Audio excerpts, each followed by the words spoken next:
लेकिन दुख की बात है कि उनका हेलीकॉप्टर दिल्ली से जयपुर उड़ने नहीं दिया गया, उड़ने की इजाजत नहीं दी, रोक दिया। किसान के बेटे का हेलीकॉप्टर रोक दिया, लेकिन वो किसान रुकने वाला नहीं है।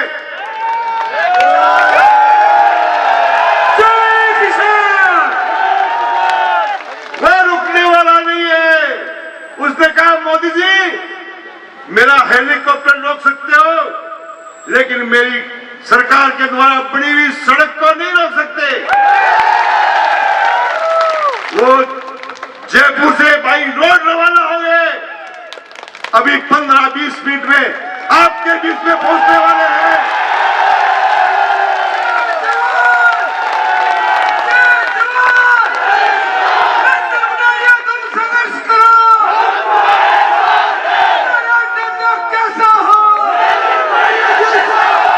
उन्होंने हमारे लाडले को रोकने की कोशिश की, यहां की जनता याद रखेगी, यहां की जनता याद रखेगी। जल्दी पूछने वाले हैं ये बात। अब मैं आप कहो तो आपकी आज्ञा से मैं हमारे नेताओं का माला डाल के स्वागत कर दूं। इनका साफा बांध दिया गया मेरे द्वारा। एक एक माला आपकी तरफ से इनको मैं पहना देता। मैं निवेदन करूंगा श्रीमान प्रकाश जी मेघवाल, पालाराम जी मेघवाल, जय सिंह जी सरपंच और भानीराम जी मेघवाल से कि कृपया आप मंच पर पधारें। आपका अभिनंदन स्वागत। मैं इस कार्यक्रम में शहीद रामकरण जी खैरवा की पत्नी श्रीमती रोशनी देवी, उनका भी अभिनंदन व स्वागत करता हूं कि आप पधारे हैं। मैं अभिनंदन करता हूं। आपसे निवेदन है कि आप खड़े होकर न जाएं, आपको पानी की व्यवस्था यहीं पे। सत्यपाल मलिक जी का ये कहना है कि ये इतने खतरनाक लोग हैं आरएसएस और भाजपा वाले कि 2024 के चुनाव के पहले भाजपा के ही किसी बड़े नेता को मरवा देंगे। आप सोचिए कौन कह रहा है? सत्यपाल मलिक जो गवर्नर थे, उनका ये कहना है कि लगातार 4 महीने तक हमारे आर्मी के जवान पुलवामा में कंप्लेन करते रहे कि प्लीज हम बर्फ में फंसे हुए हैं, सड़क के मार्ग से नहीं जा सकते, हमको वहां से निकालो, वहां आतंकवादी हमला होने का चांस है, वहां आतंकवादी हमला होने की आशंका है। और महीनों तक ये एप्लीकेशन पेंडिंग रहा हमारे गृह विभाग में। कौन है गृह मंत्री? अमित शाह। गृह मंत्रालय में यह मामला 4 महीने तक पेंडिंग रहा। एक नहीं, गुप्तचर विभाग ने 11 बार इनपुट दिया। 1 बार नहीं, 2 बार नहीं, 5 बार नहीं, 11 बार इनपुट दिया कि इस सड़क मार्ग से यदि जवानों को लेके गए तो वहां कोई आतंकी हमला हो सकता है। बावजूद उसके जो खुद के लिए 16,000 करोड़ का हवाई जहाज खरीदते हैं। मोदी जी का एक हवाई जहाज 8,000 करोड़ का है, दूसरा हवाई जहाज भी 8,000 करोड़ का है, खुद के लिए 16,000 करोड़ का हवाई जहाज। लेकिन हमारे वो जवान जो गिड़गिड़ाते रहे 4 महीनों तक कि प्लीज हमें यहां से दूसरी जगह पे शिफ्ट करिए, ट्रांसफर करिए, उनको नहीं किया और नतीजा ये आया 40 जवानों की मौत हो गई। ये है उनका राष्ट्रवाद, ये है उनकी राष्ट्रभक्ति। इनको पहचानिए। हम गुजरात के लोग तो समझते थे कि गुजरात की जनता को तो छला है, देश की जनता अब समझ जाएगी। मुझे लग रहा है ये 5 राज्यों के जो नतीजे आने वाले हैं ना, और इंडिया का जो अलायंस बना है ना, 24 के चुनाव का रंग कुछ अलग होने वाला है, लिख के रखिए।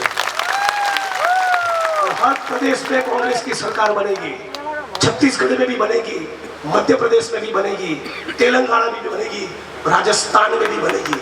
और राजस्थान में हमारी जब सरकार बनेगी तो बहनों, आपके परिवार की जो महिला मुखिया रहेगी उसको हर साल राजस्थान की सरकार 10,000 रुपये आपके खाते में डालेगी। क्या गारंटी मोदी जी भी कहते थे कि खाते में 15,000 डालेंगे, 15 लाख। एक पैसा नहीं आया। मोदी जी भी कहते थे कि विदेशों से काला धन लाएंगे, एक फूटी कोड़ी नहीं आई। मैं मोदी जी के गुजरात से आता हूं और उनका वतन और मेरे विधानसभा का क्षेत्र केवल 40 किलोमीटर की दूरी पर है। मैं उनकी नस नस से वाकिफ हूं। आपकी जेब में पड़ा हुआ एक एक पैसा चूस लेंगे और वो तमाम पैसा अडानी और अंबानी की जेब में डालेंगे। इनको न किसानों से कुछ लेना है, न मजदूरों से कुछ लेना देना है, न महिलाओं से लेना देना है, न युवा साथियों से लेना देना है। ये केवल उद्योगपति, पूंजीपतियों के दलाल और चापलूस है। ये अडानी की चापलूसी के अलावा कुछ नहीं कर सकते। लेकिन जिस सरकार ने आपको 25 लाख तक की चिरंजीवी योजना दी, उसी सरकार की गारंटी है कि आप तमाम बहनों को, माताओं को हर साल 10,000 मिलेगा। आपकी बेटी फराटेदार अंग्रेजी बोलेगी।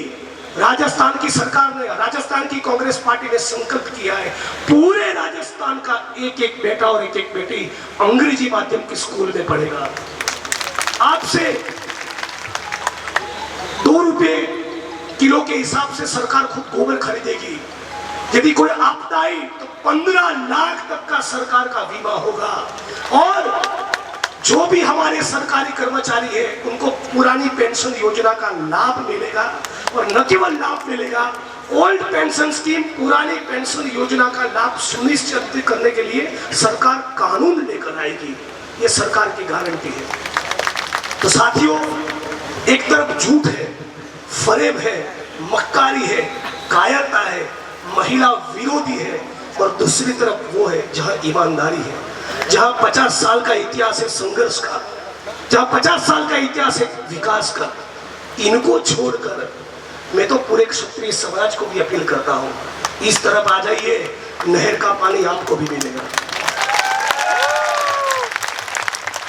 मैं तो उनको भी अपील करता हूं, दलित समाज के साथियों को अपील करता हूं, एक भी आपका वोट किसी भी इंडिपेंडेंट कैंडिडेट के खाते में गया मतलब कि आप संविधान बचाने की लड़ाई का हिस्सा नहीं। यदि भारत के संविधान को बचाना है, यदि डॉक्टर भीमराव बाबा साहब अम्बेडकर के संविधान को बचाना है, तो हर कीमत पर आरएसएस जीतने वाले हैं और नरेंद्र मोदी की छुट्टी करने वाले हैं। जय भीम, जय भारत, इंकलाब जिंदाबाद, इंकलाब जिंदाबाद, इंकलाब जिंदाबाद। अभी तो ये अंगड़ाई है, आगे और लड़ाई है, लड़ेंगे, जीतेंगे, इंकलाब जिंदाबाद। और भारी से भारी मतों से नरेंद्र साहब और ये आरएसएस और भाजपा और मोदी का तो तंबू उखाड़ के फेंकेंगे। लड़ेंगे, लड़ेंगे। ये आवाज जयपुर भी नहीं जाएंगी, हमको आवाज दिल्ली पहुंचानी है, पूरा मतलब दम लगाकर।